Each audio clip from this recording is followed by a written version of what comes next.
क्या हाल है दोस्तों, नमस्कार। एक और वीडियो लेके आपके पास आया हूँ आज मैं। एंड उसके पहले I would just like to thank each and every one of you for the wonderful responses that I have been getting for these videos. बहुत अच्छा लगता है ये जान के कि कई सारे लोग हैं इस दुनिया में जो इंटरनल ग्रोथ के लिए इतना समय निकाल रहे हैं। सोशल मीडिया पे कितनी जल्दी भटक जाना और गलत प्रभावों में पड़ जाना कितना आसान है, पर still there are so many of us who want to actually understand life in its full depth and dimension.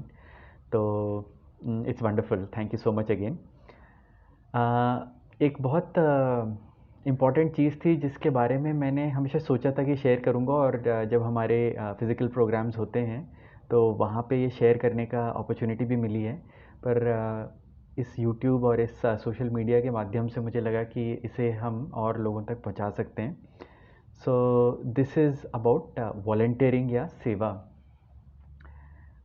कि वॉलंटियरिंग क्या होती है, कैसे की जाती है, और मेरे अनुभव में उसका क्या प्रभाव रहा है। तो जैसे कि आप जानते हैं 2015 में जब मैंने इनर इंजीनियरिंग प्रोग्राम किया तो बड़ा अच्छा एक्सपीरियंस था, और उसके कुछ महीने के अंदर ही मैंने भाव स्पंदना प्रोग्राम भी कर लिया था। ये प्रोग्राम्स हुए और चीज़ें हुई, एक इंटरनल लेवल पे बहुत सारे एक्सपीरियंसेस आए, अच्छा लगने लगा, चेंजेस भी दिखने को मिले। पर फिर भी मैंने वॉलंटियरिंग में एंटर नहीं किया। जबकि जब भी प्रोग्राम होते थे मेरे शहर में तो कॉल्स आते थे या मैसेजेस आते थे कि प्रोग्राम होने वाला है। वॉलंटियर्स बोलते थे कि आइए आप एक्सपीरियंस करिए वॉलंटियरिंग को, it's a very beautiful journey.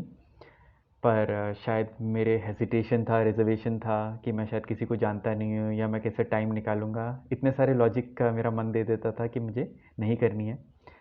तो आई थिंक 1 डेढ़ साल तक मैंने वो टालता रहा। और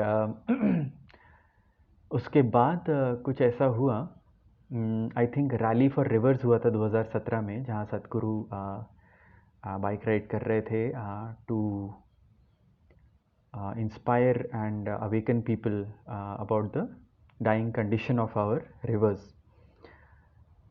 तो मैं उनको फॉलो कर रहा था सोशल मीडिया पे, प्रैक्टिसेस भी तब तक हठे योगा की भी करनी थी and things were happening. Experiences intense थे, पर एक पर्टिकुलर उनका मैंने वीडियो देखा जब वो शायद भोपाल में थे या किसी मंच पे खड़े थे या शायद स्टार्ट करने वाले थे। तो उन्होंने बोला कि रिवर डे है, शायद अक्टूबर में आता है, 5 of October, I am not sure. और उन्होंने बोला कि आप इसे लीजिए एज अ साधना, और अकेले आप खड़े हुइए, आप इंटरनेट से एक रैली फॉर रिवर का पोस्टर ले लीजिए या वॉलंटियर से रीच आउट करिए, वो आपको रैली फॉर रिवर का पोस्टर देंगे। और वो पोस्टर लेके फिर उसके बाद आप खड़े हो जाइए, just to make people aware about the condition of our rivers. और उन्होंने बोला कि आप इसे as your own spiritual growth लीजिए, कि it is not something that you are doing for somebody और something else, you are just trying to break your own hesitation and reservation. जिस तरीके से उन्होंने ये बोला था, मेरे अंदर कुछ काफ़ी हिल गया था। मैं कंट्रोल नहीं कर पाया, मतलब इतने सारे लॉजिक थे मेरे मन में कि मैं क्यों करूं, क्या होगा, और ये रैली फॉर रिवर से कैसे होगा, थोड़ी ना इतना सा कुछ करने से रिवर्स बच जाती हैं। पर क्योंकि उन्होंने बोला था और उनके प्रोग्राम्स करके मुझे ऐसे एक्सपीरियंसेस पहले रहे थे, तो मैं उनकी बात को नकार नहीं सका। और मुझे याद है कि जब एक रात पहले मैंने डिसाइड किया कि मैं वो रैली फॉर रिवर की शर्ट पहन के और पोस्टर लेके खड़े होऊंगा, तो कितने सारे थॉट्स आ रहे थे मन में, बाप रे बाप, it was just like I was going for an exam, literally.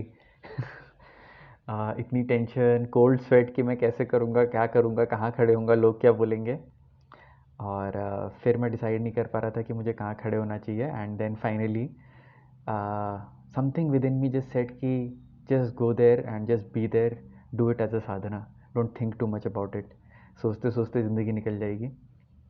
तो तो पहले सोचा कि घर से बहुत दूर जाके करेंगे जहाँ हमें कोई जानता नहीं है, पर फिर पता नहीं क्या हुआ, उसी दिन सुबह मैंने डिसाइड किया कि अपने ही घर के बाहर जो मेन रोड है उसी की गली में मैं खड़े होऊंगा। I want to face it, I want to face myself. ये मेरा मन है जिसको मैं फेस नहीं करना चाह रहा हूँ, but I have to face it. तो हम पोस्टर लेके गए और खड़े हुए, और हम्म,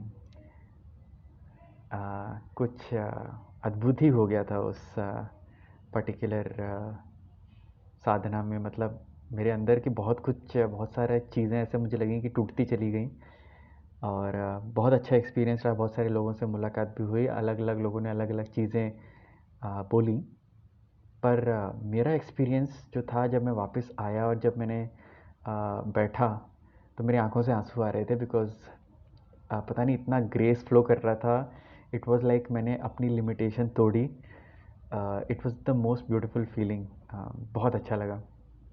सो वहाँ से ये जर्नी शुरू हुई, और फिर नेक्स्ट प्रोग्राम जब भी हुआ तो मैंने रीच आउट किया वॉलंटियर्स को कि भाई मुझे वॉलंटियरिंग करनी है। और फिर धीरे धीरे जो भी रिक्वायरमेंट्स होती थी प्रोग्राम के लिए, बहुत अच्छे से वॉलंटियर्स कोऑर्डिनेट करते थे, मीटिंग्स करते थे, हमें पहले ही बता देते थे कि क्या कैसे करना होगा, और उस हिसाब से चीज़ें होती चली गई। सो अब लुकिंग बैक एट वॉलंटियरिंग या सेवा कि ये क्या होती है और क्यों इसका इतना महत्व है, मैं कहूँगा कि हाँ, spiritual practices definitely they are beneficial.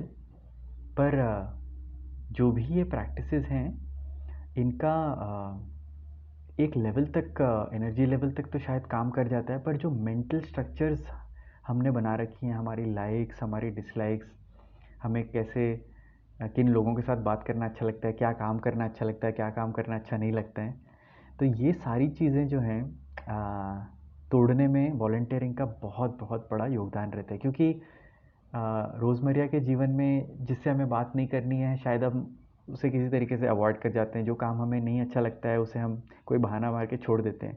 But जब आप गुरु की ग्रेस में विथ अवेयरनेस वो करते हैं, तो you know there is an internal energy which is pushing you to do the things which you don't like to do, and be with the people whom you don't like to be with, and accept them the way they are. तो ये acceptance इतने subtle तरीके से इतने अंदर घुसने लगती है कि आपकी मेरी प्रैक्टिसेस तो उसके बाद से बहुत ज़्यादा फास्ट फॉरवर्ड कर गई थी। बिहेवियर में बहुत फ़र्क आया। लोगों को एक एक समानांतर तरीके या एक बैलेंस तरीके से देखने का बहुत फ़र्क पड़ा। तो ये सारी चीज़ें थी जो वॉलंटियरिंग से मेरे लाइफ में हुई हैं। And I would definitely like to share that अगर आपने प्रोग्राम कर लिए हैं एंड यू स्टिल थिंकिंग कि what should I be doing next, then just take a jump and go for volunteering. अगर आपके शहर में हो रही है तो वहाँ जाके आप रीच आउट करिए कोऑर्डिनेटर्स को, and let them know that you want to volunteer. और always you can reach out to the yoga center in Coimbatore and go and volunteer there. It is the most amazing experience, and you will not regret it. So I hope this was uh, inspiring in a little bit of a way, but more than that, it's a real big tool that Sadhguru has offered. Volunteering, not just for one organization, but in any aspect of life, has has been a game changer for me in my life. So I hope you enjoyed this bliss of seva or volunteering in your life. Thank you so much. Take care. Namaskaram.